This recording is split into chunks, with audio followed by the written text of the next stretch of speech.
Bienvenue dans ce podcast de Kérus, Quelles sont les idées reçues? Un podcast que nous allons dédier à la place des femmes dans notre société à l'occasion de la Journée internationale des droits des femmes. J'ai le plaisir d'accueillir 4 Kérusiennes pour échanger à ce sujet. Pour commencer, nous allons parler de la représentation des femmes dans les différents métiers. J'échangerai à ce sujet avec Aurélie Boisselier, directeur administratif et financier de Kérus. Bonjour Aurélie. Bonjour Félix. Alors, quand on parle des métiers, les femmes sont-elles autant présentes que les hommes? Y a-t-il une parité? Alors aujourd'hui, la moitié des emplois en France sont occupés par des femmes. Pourtant, la plupart des secteurs et des professions sont à dominante de l'un des deux sexes seulement. Et malgré une féminisation générale de l'encadrement, l'évolution de la part des femmes est relativement lente dans les métiers très investis par les hommes. Le métier d'ingénieur reste un métier d'homme. D'après une étude du ministère de l'Enseignement supérieur, l'année 2075 sera le moment où le nombre de femmes ingénieurs sera équivalent à celui des hommes. À l'inverse, les secteurs très féminisés s'éloignent de la parité, en se féminisant encore davantage. Aujourd'hui, 98% des auxiliaires de vie sont des femmes, et les hommes n'occupent que 28% de l'effectif des professeurs des écoles. Cette situation est selon moi la convergence de plusieurs facteurs dont les principaux me semblent être d'abord la formation. Les choix d'enseignement et d'orientation ne sont pas encore mixtes. En 2019, les élèves de seconde ont choisi des spécialisations pour la classe de première encore très typées. Ensuite, la responsabilité de la sphère privée. Concrètement, celui qui quitte le bureau tous les soirs en catastrophe avant la fermeture de la crèche ou de la garderie reste encore trop souvent la femme. Et cette inégalité à la maison a pour conséquence pour les femmes de passer moins de temps à travailler leurs raisons internes ou externes à l'entreprise, ce qui reste un frein dans les métiers très masculins, comme ceux de la finance par exemple. Mais globalement, je suis plutôt optimiste pour les années qui viennent. D'une part, parce que contrairement à ce que j'ai pu connaître en début de carrière, la parité est devenue un réel sujet d'intérêt public.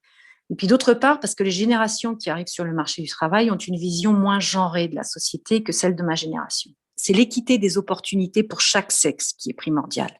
Chacun doit pouvoir choisir d'exercer le métier qui le fait vibrer. C'est la clé de la réussite personnelle et collective. Nous allons à présent parler de la place des femmes dans les comités de direction et les instances de gouvernance des entreprises. J'ai le plaisir d'accueillir Soumia Malinbaum, vice-présidente Business Development de Kérus. Bonjour Soumia. Bonjour Félix. Alors, quelle est la place des femmes au sein des COMEX? Quel état des lieux peut-on faire aujourd'hui? Félix, un premier constat qui est plutôt une situation personnelle. Plus j'ai évolué, plus j'ai progressé dans ma carrière professionnelle et moins je rencontrais de femmes. Donc c'est un vrai constat aujourd'hui qui fait que, comme beaucoup d'autres femmes, je ne souhaite pas être une femme quota. Je n'aime pas les quotas, mais ce que j'aime, c'est ce qu'ils provoquent, c'est ce qu'ils permettent, c'est-à-dire plus de femmes et plus de représentation de femmes dans les instances de gouvernance. En 10 ans, grâce à la loi Copé-Zimmermann, nous avons plus de 40% de femmes dans les conseils d'administration du SBF 120 et du CAC 40. En ce qui concerne les CODIR et les COMEX, même si le pourcentage des femmes a triplé en 10 ans, sans obligation légale, elles ne sont à peine que 20% dans le SBF 120. Donc, la prise de conscience est réelle. La transparence et l'engagement des dirigeants aussi, mais tu vois bien que cela ne suffit pas. Donc, il faut agir autrement. D'abord, le levier des femmes. Les femmes elles-mêmes s'autocensurent. Nous n'osons pas. Et puis, nous avons aussi à gérer la carrière personnelle, familiale et professionnelle. Et il faut peut-être quand même légiférer pour qu'il y ait la parité dans les instances de gouvernance. C'est ce qu'il risque d'arriver s'il n'y a pas une impulsion, soit une soft law, c'est-à-dire voilà, une incitation, une autorégulation, soit effectivement des quotas, comme le préconise aujourd'hui l'Allemagne pour les instances intermédiaires dans l'entreprise. Ce que je souhaite, moi, aujourd'hui, comme beaucoup d'autres femmes, c'est d'abord une véritable mixité, que les femmes puissent vivre véritablement l'inclusion qu'elles méritent dans l'économie. Plus les femmes seront présentes, plus il y aura de mixité, plus l'économie sera durable et performante. Poursuivons avec un autre thème qui revient souvent sur le devant de la scène.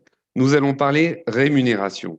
Pour ce faire, je reçois Anita Sapino, responsable RH France de Kérus. Bonjour Anita. Bonjour Félix.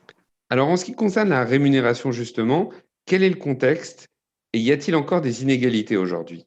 Eh bien, Félix, dans notre société actuelle et face aux différentes actions menées par le gouvernement et les entreprises, eh bien, nous sommes en droit de nous demander si les écarts de rémunération entre les femmes et les hommes subsistent.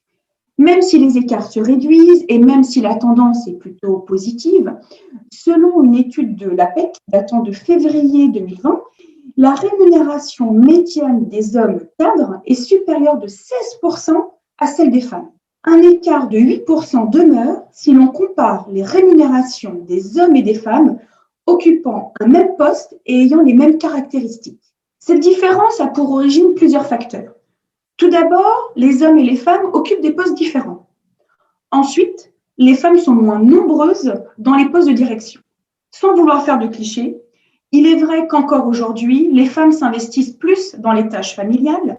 À titre d'exemple, 80% des congés parentaux sont occupés par des femmes et certaines refusent des postes de management afin de se consacrer pendant une période définie à leur vie personnelle. À travail égal, salaire égal. Afin de renforcer cette obligation, l'État impose depuis déjà 2 ans aux entreprises de plus de 50 salariés la publication de l'index égalité hommes-femmes. Il porte sur 4 ou 5 indicateurs selon la taille de l'entreprise.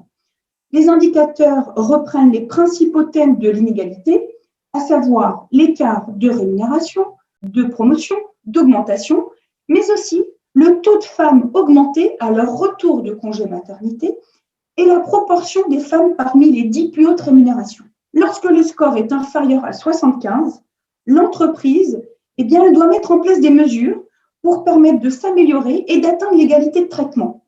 Et cela sous 3 ans. Heureusement, de nombreuses sociétés n'ont pas attendu cet index pour s'intéresser au sujet de l'égalité et pour s'assurer factuellement de l'égalité de traitement de leurs collaborateurs. Ainsi, les sociétés prônant l'égalité ont signé des accords d'entreprise. En parallèle, je dirais que les entreprises doivent favoriser de bonnes pratiques et un cadre de travail permettant l'équilibre vie personnelle, vie professionnelle, avec par exemple la mise en place du télétravail, l'accès au temps partiel, les horaires adaptés de réunion. Comme le souligne le diplomate et ancien secrétaire général de l'ONU, Ban Ki-moon, les pays ayant plus d'égalité des sexes ont une meilleure croissance économique. Eh bien, pour conclure, je dirais qu'il en est de même pour les entreprises. Pour terminer ce podcast, nous allons échanger sur la thématique du recrutement. Bonjour Valérie. Bonjour Félix. Alors Valérie, tu es bien placée pour parler de ce sujet car tu es la directrice recrutement de Kérus. Quel constat peut-on faire aujourd'hui ? Alors le constat déjà, c'est de rappeler que légalement, il est interdit de mentionner dans une offre d'emploi le sexe ou la situation de famille du candidat recherché et de prendre en compte en fait ce critère dans l'offre d'emploi et dans le recrutement. Bon, maintenant ça c'est la loi, le monde idéal. Maintenant il y a la réalité des choses, faut pas se leurrer. Et c'est vrai que quand on lit les études qui sont faites notamment par la Fondation des femmes, on se rend compte qu'une femme qui postule a beaucoup moins de chances qu'un homme à compétences et qualification égale de se voir proposer un entretien d'embauche. Il y a une réelle différence de traitement entre un candidat et une candidate. On le voit à travers des testings notamment. Les comportements, par exemple, et les questions qu'on ne devrait plus voir en entretien, ce sont des questions sur la situation familiale, par exemple, sur la garde des enfants, les contraintes horaires qui sont liées à la garde des enfants, le fait d'arriver plus tard, de partir plus tôt, etc. Bien entendu, ces questions, elles sont discriminantes, mais le problème, c'est pas tant de poser la question, mais c'est surtout que cette question, elle ne serait pas posée à un homme. C'est-à-dire que si la question, elle était posée à tout le monde, à la rigueur, on pourrait dire que c'est plutôt une question bienveillante et c'est une question de qualité de vie au travail. En l'occurrence, c'est plutôt une sorte de sexisme bienveillant parce que finalement, cette question, on ne la posera pas à un homme. Alors, elle est parfois subtile, elle est parfois cachée, mais elle est quand même très souvent là.